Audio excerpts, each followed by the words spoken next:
నమస్తే welcome to our channel నేను మీ పద్మావతి ఈ రోజు మనతో పాటు ప్రముఖ ఆధ్యాత్మికవేత్త మరియు వాస్తు జ్యోతిష్య పండితులు శేషగిరిరావు గారు ఉన్నారు మరి ఆయనతో మాట్లాడి మరిన్ని విషయాలు తెలుసుకుందాం మీరు కూడా చూసేసేయండి నమస్కారం గురుగారు శ్యామల నవరాత్రులు మొదలవుతున్నాయి అయితే ఈ శ్యామల నవరాత్రులు చేసుకోవాలి అనే ఆసక్తి ఎంతో మందికి ఉన్నప్పటికీ కూడా దాన్ని ఎలా చేసుకోవాలి ఎలా పాటించాలి దాని నియమాలు ఏంటి పూజా విధానం ఏంటి అనేది చాలా తక్కువ మందికి మాత్రమే తెలుసు మరి ఇక్కడి నుంచి చేసుకోవాలి అనుకునే వారికి ఈ శ్యామల నవరాత్రిని ఏ విధంగా చేసుకోవాలి ఏమేం పాటించాలి మరి దాంతో పాటుగా మనం ఎప్పుడు చెప్పుకునేటట్టుగా ఒక మంచి చక్కటి స్విచ్ వర్డ్ చాలా అందరికీ కూడా సింపుల్ గా అర్థమయ్యే విధంగా తప్పకుండా అయితే శ్యామల నవరాత్రులు అనేది అంతకు కొద్ది నెలల కిందట మనం వారాహి నవరాత్రులు కూడా మనం చేసుకున్నాం.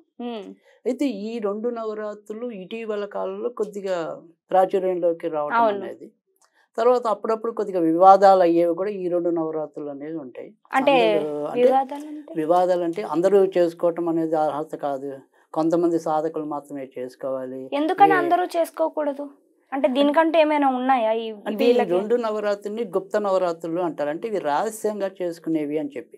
అంటే మనకి 2 నవరాత్రులు, ఒకటి దేవీ నవరాత్రులు అని అది అందరికీ తెలిసిన నవరాత్రులు, అంటే దసరాల్లో అందరికీ తెలుసు.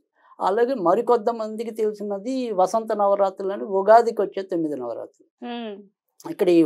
అక్కడేమో దుర్గాదేవికి ప్రధానంగా, ఈ వసంత నవరాత్రులు ఏమో లలితాదేవికి ప్రధానంగా సాగుతాయి.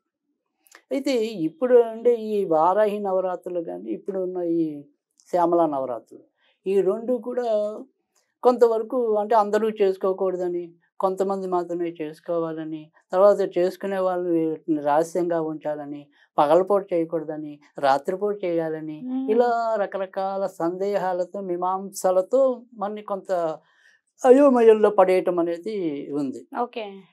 అయితే నిజానికి ఏంటంటే వారాహి కన్నా కొద్దిగా ముందు నుంచే జనాలు అయితే రాజశ్యామలకు అలవాటు పడ్డారు.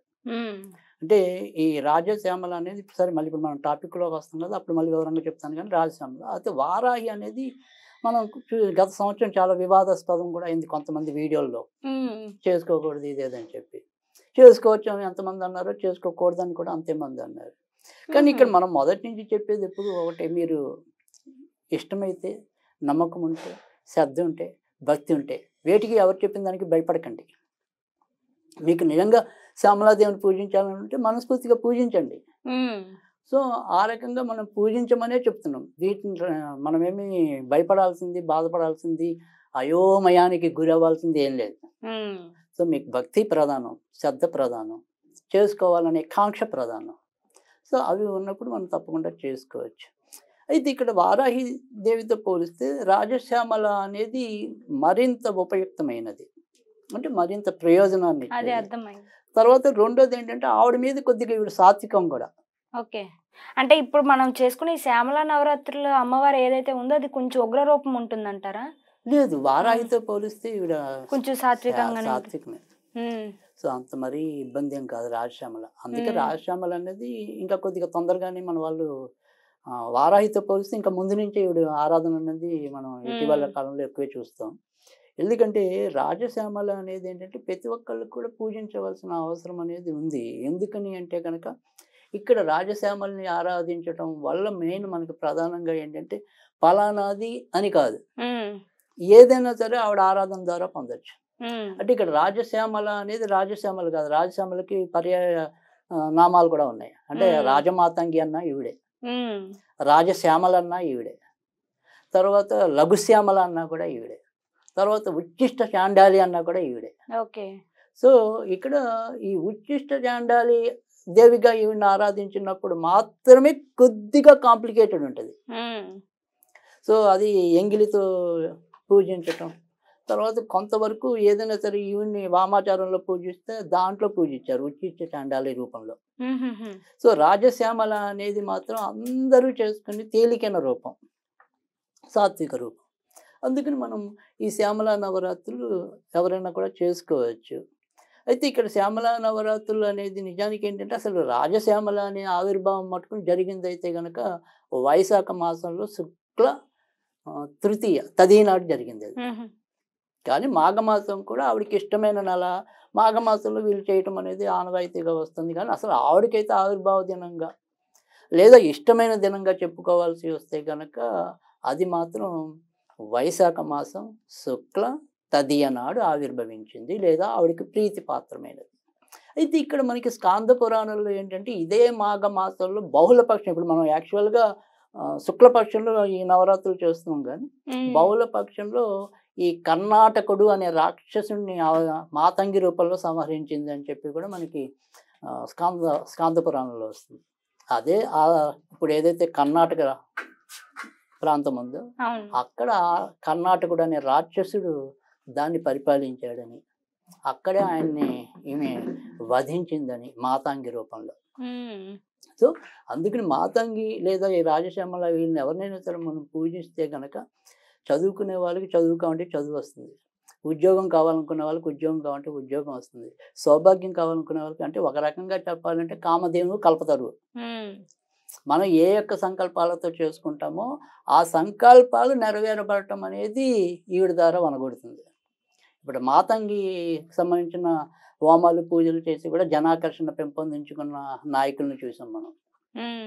సో అందుకని ఆకర్షణ శక్తి కావాలన్నా ఈవిడ వల్లే వస్తుంది, ఆడవాళ్ళకి సౌభాగ్యం కావాలన్నా ఈవిడ వల్లే వస్తుంది, విద్యార్థులకి విద్య రావాలన్నా ఈవిడ వల్లే వస్తుంది, తర్వాత మరి ఉద్యోగం రావాలనుకునే వాళ్ళకి కూడా ఉద్యోగం రావడానికి కూడా ఈవిడ వల్లే వస్తుంది. కనుక ఇన్ని రకాలైన ప్రయోజనాలు అయితే ఉన్నాయి. సరే, మరి ఈవిని ఎలా ఆరాధించాలి అంటే కనుక, సరే ఇవాళ మనకి ప్రతి దాంట్లో కూడా ఆడవాళ్ళని పూజించే పద్ధతి ఏదైతే ఉంటుందో అదే ఉంటుంది. అంటే శ్రీ సూక్త విధానంలో అమ్మవారిని పూజించడం అనేది, తర్వాత అమ్మవారికి సంబంధించిన సహస్రనామాలు అష్టోత్తరనామాలు మనకి విడిగా దొరుకుతాయి, లేదు ఏదైనా మీరు నెట్లో అన్వేషిస్తే దొరుకుతాయి. సో వాటి నామాలతో ఈ 9 రోజులు పూజ చేయటం.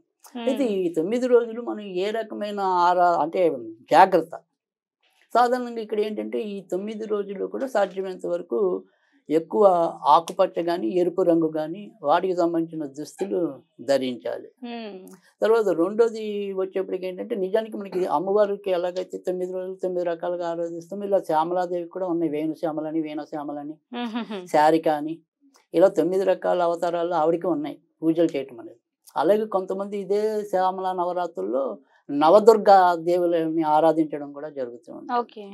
అందుకని ఇక్కడ ఏదైనా సరే ఆడవాళ్ళకి సంబంధించింది కాబట్టి ఈ 9 రోజులు కూడా సాధ్యమైనంత వరకు కూడా మనం ఆడవాళ్ళ మీద కోపతాపాలకి లోను కాకూడదు. సో సాధ్యమైనంత వరకు కూడా ఈ 9 రోజులు ఆడవాళ్ళని ఎంత చేతనైతే అంత గౌరవంగా చూడాలి, అదొక నియమం.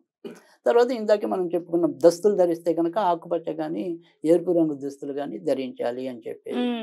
తర్వాత మూడోది వచ్చేప్పటికి ఏంటంటే, ఇది ఏదైనా సరే నవరాత్రులు అన్నాం కాబట్టి పగలు కన్నా కూడా రాత్రిపూట చేసింది అయితే మరింత శుభ ఫలితాలు, శీఘ్ర ఫలితాలు రావడానికి ఆస్కారం ఉంటుంది. కనుక రాత్రిపూట ఆరాధించగలిగే భాగ్యం ఉన్న వాళ్ళు రాత్రిపూట ఆరాధించటం. ఒకవేళ మనకి రాత్రిపూట కుదరదు అనుకుంటే పర్వాలా, పొద్దున పూట పూజించండి, బట్ ఇంకా ఎక్కువ మంచి ఫలితం రావు, బెటర్ అంటాం కదా. ఆ బెటర్ అనేది ఎప్పుడైనా సరే రాత్రి ఉంటుంది.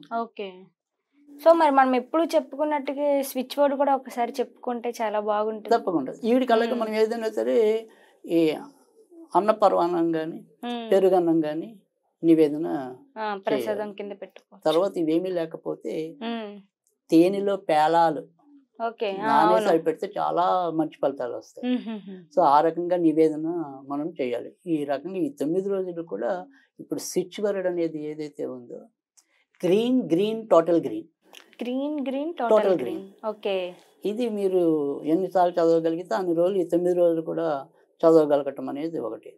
అయితే మీరు అక్కడ మనం స్విచ్ వర్డ్ అయితే ఇది ఇచ్చాం, కానీ ఇక్కడ ఏదైతే అమ్మవారికి ఒక మంత్రం, అంటే మనం ఈ స్తోత్రాలు పూజలు అనేది ఇచ్చాం, అమ్మవారికి ఏదైనా సరే ఒక మంత్రంగా మనం చెయ్యాలి అనుకుంటే కనుక ఓం రాజమాతాంగ్యై నమః, ఓం రాజమాతాంగ్యై నమః. ఇది జపించే వాళ్ళకి, ముఖ్యంగా ఎవరైతే ఉద్యోగం లేక ఇబ్బందులు పడుతున్నారో అలాంటి వాళ్ళకి మరింత తొందరైన ఫలితాలు ఇస్తుంది. ఓం రాజమాతాంగే అనేది కనీసం 40 రోజులు 108 సార్లు చదివితే తప్పకుండా వాళ్ళకి ఉద్యోగ అవకాశాలు చాలా తొందరగా రావటం అనేది కూడా ఉంటుంది. సో అందుకని ఇవాళ ఉద్యోగ నవరాత్రుల గురించి వివరించారు. దాంతో పాటుగా స్విచ్ వర్డ్ కూడా చాలా అందంగా ఉంది, ప్రతి ఒక్కరికి చెప్పడానికి చాలా అనుకూలంగా. నిజంగా ధన్యవాదాలు గురువు గారు.